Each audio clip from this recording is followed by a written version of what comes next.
My name is Sophia. I'm 31 years old. On an ordinary Tuesday afternoon, looking for a phone charger, I found a second phone taped under the passenger seat of my husband's car. By the time I finished reading what was on it, I knew three things. My husband had been planning to leave our marriage for almost a year without telling me. The woman he'd been seeing had no idea he was even married, and I wasn't going to say a single word about any of it. Not yet. I taped the phone back exactly where I found it. That night, I smiled at my husband across the dinner table like absolutely nothing in my world had changed. He had no idea what I already knew. He had even less idea what I was about to do with it. Let me back up, though, because you need to understand what our marriage actually looked like before that Tuesday, so you understand exactly how much of it turned out to be a lie. Marcus and I met in our mid-20s, married 4 years later, and by the time all of this happened, we'd been married 8 years with 2 kids, a 7-year-old and a 4-year-old. He worked as an operations manager for a regional logistics company, which meant travel, real travel, the kind with actual client meetings and actual hotel confirmations, 3 or 4 nights a month, sometimes more during busy quarters. Here's the strange part. Our marriage from the inside looked completely normal. Not perfect. No marriage with 2 small kids and 2 full-time jobs is perfect, but normal in the ordinary, unremarkable way most marriages are. We argued about dishes and bedtime schedules. We had a system for grocery runs. We still, occasionally, stayed up late talking about nothing in particular, the way you do with someone you've built an actual life with. Marcus was, by every visible measure, a good father. He coached our son's soccer team, sat up with our daughter through a bad bout of croup instead of me, never missed a recital he could physically attend. This wasn't a marriage that looked broken from the outside, or even from close up. Whatever was happening, he'd built a genuinely convincing second life around it, without a single visible crack showing in the first one. I think about one specific evening a lot now, in hindsight maybe 8 months before I found the phone, an entirely unremarkable Wednesday. Marcus came home from a supposed 3-day trip unusually present that night, patient with our son's math homework, and later, after the kids were asleep, an old movie on the couch, the kind we used to watch when we first started dating. I remember thinking, distinctly, this is a good night. I didn't know, sitting there with his arm around me, that he'd flown back that morning from 30 minutes away, not 3 states away. The travel had increased gradually over the past year and a half, not dramatically, just steadily, one extra trip at a time. I never questioned it. Why would I? Suspicion requires a kind of bandwidth I simply didn't have back then, with 2 small kids and a full-time job eating every spare hour. The Tuesday it started was unremarkable in every way until the exact moment it wasn't. I was looking for my car charger, which I'd apparently left in Marcus's car the week before, so I climbed into the passenger seat to dig through the center console. My hand brushed something under the seat, flat, rectangular, taped down with black electrical tape in a way that felt deliberate, not accidental. I remember the specific, strange calm that came over me as I peeled back the tape. Not panic. Not yet. Just a kind of quiet, focused curiosity, the way you feel right before you know something is about to change, but before it actually has. I sat there in the driver's seat of a parked car in our own driveway for what felt like a long time, just turning the phone over in my hands, weighing it. This small, cheap object that clearly wasn't supposed to exist in the version of our life I understood. Part of me, I'll admit, wanted to put it back and pretend I'd never found it, some instinct toward preserving the life I already had, even in that first uncertain moment before I knew anything for sure. But another part of me, quieter and more insistent, already understood that whatever was on that phone, I couldn't unknow it existed anymore, whether I looked or not. It was a cheap prepaid phone, password locked. I sat in that car for a long moment just holding it, and then I did something that still surprises me when I think back on it. I didn't confront Marcus. I didn't even go inside right away. I put the phone in my bag, told him I was running to the pharmacy, and drove to a coffee shop parking lot 3 miles away to sit with my own thoughts before I did anything else. I tried his mother's birthday as the passcode, a pattern he used for almost everything, out of habit more than security. It worked on the fourth try. I remember the small, sick lurch in my stomach when the screen unlocked. That instant of now, I actually have to look, replacing the abstract dread of not knowing. Tell me something before I keep going. If you'd found something like this, would you have confronted him right there in the car, or waited the way I did? I'm genuinely curious what you'd have done, because what I found on that phone is about to get a lot more complicated. What was on the phone wasn't just an affair. It was months, almost a year, of an entire second relationship with a woman named Vanessa. Messages that started casual and had clearly deepened over time into something that functioned, in every practical sense, like a real relationship. Hotel confirmations, weekend plans, photos. What struck me first, sitting in that parking lot, wasn't even the betrayal itself. It was the logistics of it. The dates on those hotel confirmations lined up exactly with trips Marcus had told me were in cities 3 states away. Except the messages placed him barely 30 minutes from our own house the entire time. He hadn't just been unfaithful. He'd been meticulously unfaithful, close enough that if I'd ever driven past the wrong hotel on the wrong afternoon, I might have caught him by pure accident years earlier.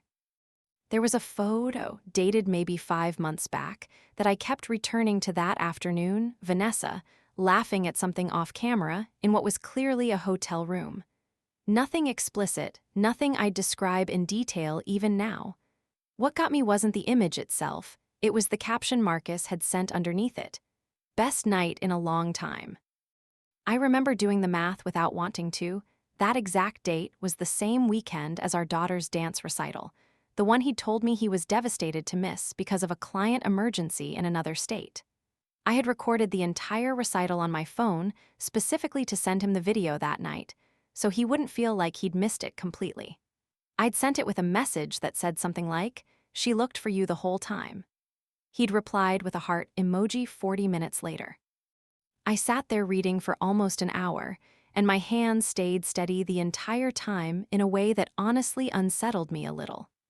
I kept waiting to fall apart, and it just didn't happen. What happened instead was that some quieter, colder part of my brain started taking notes. But the affair itself, as devastating as it was, wasn't even the worst thing I found that day. The worst thing was a message thread from almost a year earlier, long before I'd had any suspicion at all. Buried in the message history, dated nearly 12 months back, was a conversation between Marcus and Vanessa about when the time is right, and once the kids are a little older. Not a fantasy. Not late-night pillow talk. An actual ongoing conversation about eventually leaving our marriage, planned, discussed, revisited more than once over the following months. He wasn't just cheating. He had been quietly constructing an exit for almost a full year, while I planned our daughter's 4th birthday party, while we picked out a new dining table together, while I fell asleep next to him every single night, having absolutely no idea our entire shared future already had a private expiration date attached to it in his mind.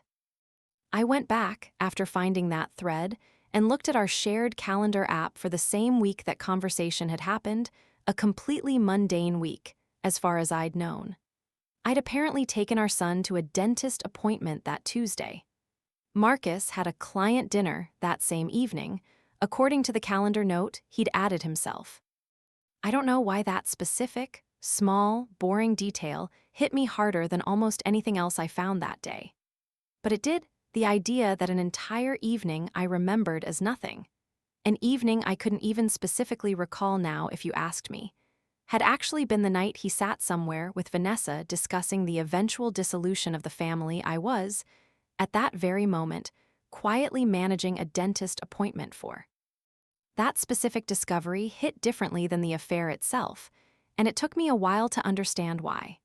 The affair was a betrayal of our marriage. The exit plan was a betrayal of time, a year of my actual life, spent building a future with someone who already knew, privately, that it wasn't permanent, and never once gave me the dignity of an honest conversation instead. That's the moment I stopped being hurt and started being strategic. If you're still with me, here's something worth sitting with. Is the affair itself worse, or is knowingly planning an exit for a year while letting your partner keep building a life with you actually the worst betrayal? I think about this a lot, and I still don't fully know the answer. Over the following 2 weeks, I didn't say a single word to Marcus.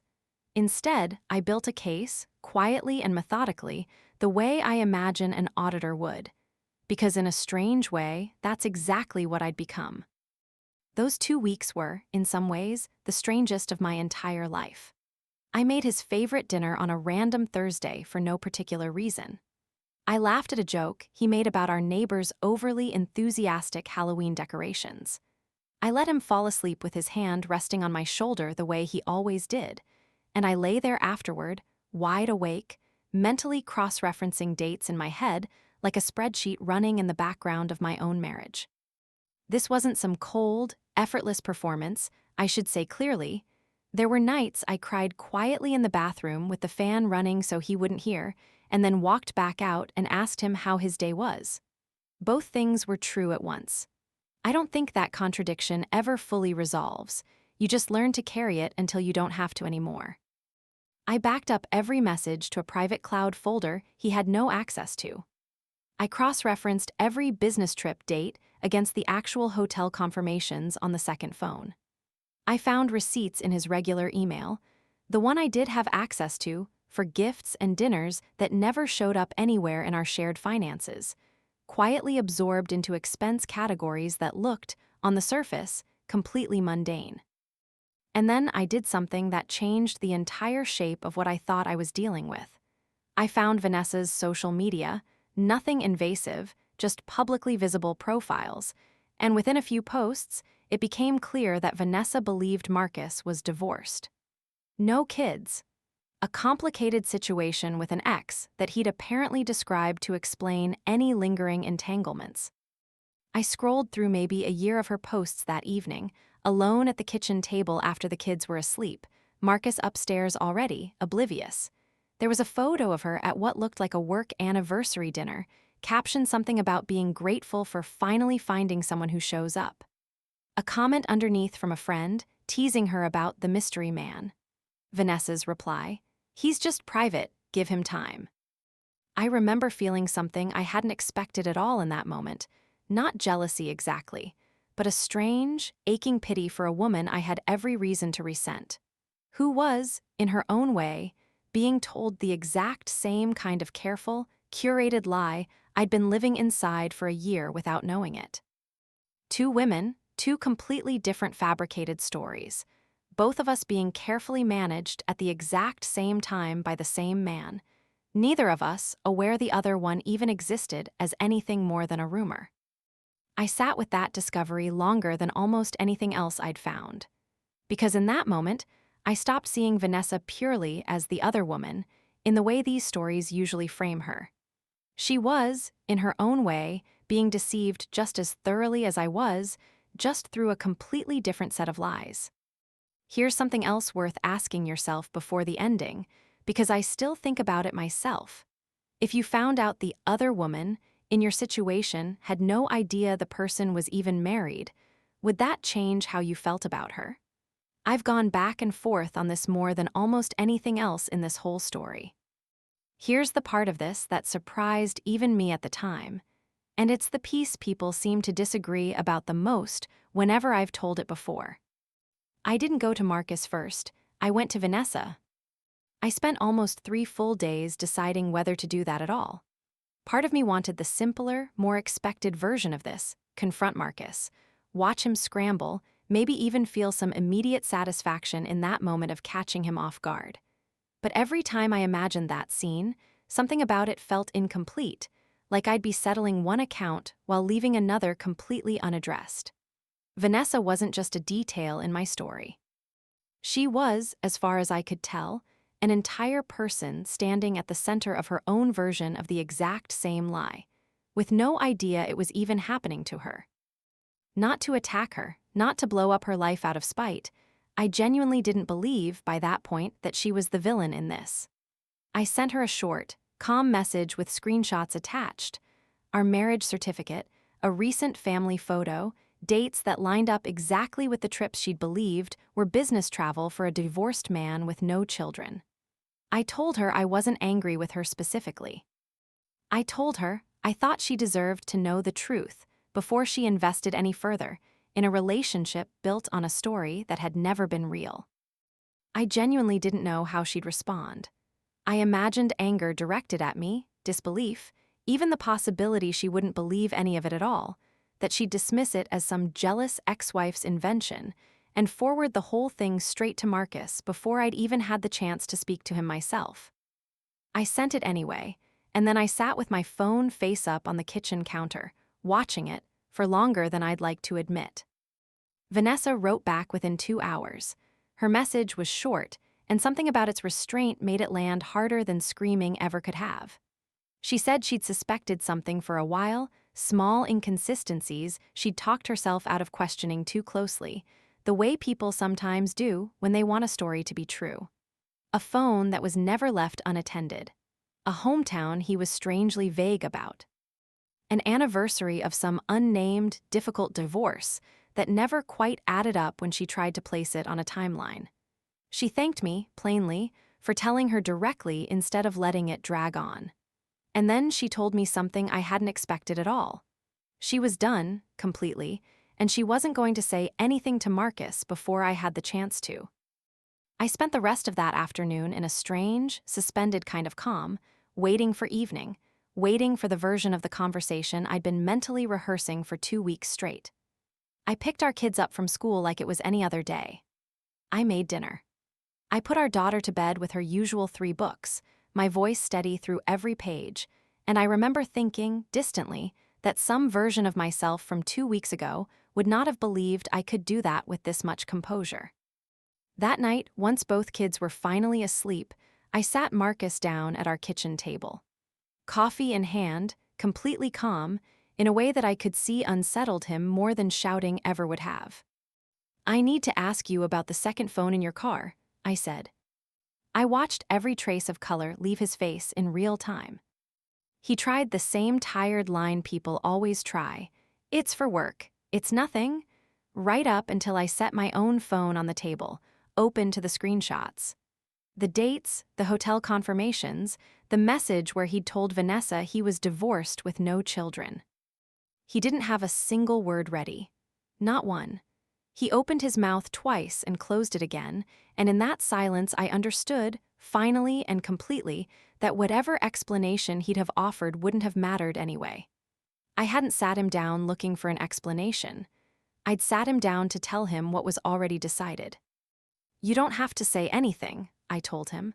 "I already know everything I need to. I just needed you to know that I know." I told him he had 1 week to move out. I told him calmly that Vanessa already knew everything, and that whatever relationship existed between them was already over, with or without anything further from him. I told him the version of himself he'd built for her, divorced, unburdened, free, had never actually existed anywhere except in his own convenience, and that both of us, in our own separate ways, were finally done being managed by it. The months that followed were exactly as difficult as you'd expect: custody arrangements, the slow, unglamorous work of untangling 8 years of a shared life, explaining, as gently as I could, to a 7-year-old why Daddy didn't live with us anymore. None of it was easy, and I won't pretend the aftermath was some clean, satisfying montage of triumph. There was one conversation, maybe 3 weeks after Marcus moved out, that I still think about. Our son asked me, very seriously, over breakfast, whether it was because Daddy didn't love us anymore.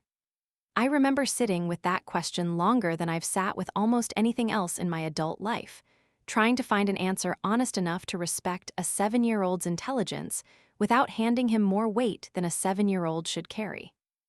I told him that sometimes grown-ups make choices that hurt the people who love them, even when those grown-ups still love them back, that both things could be true at once, confusing as that sounds.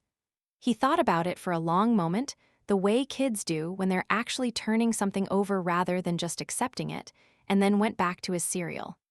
I don't know if that answer was right. It was the truest one I had. But something unexpected happened about 4 months later. Vanessa reached out again, briefly, just to say she was doing okay, and to genuinely thank me one more time for how I'd handled the initial message. She said most people in her position never get told the truth directly at all, and just get left wondering for years. We're not friends, exactly.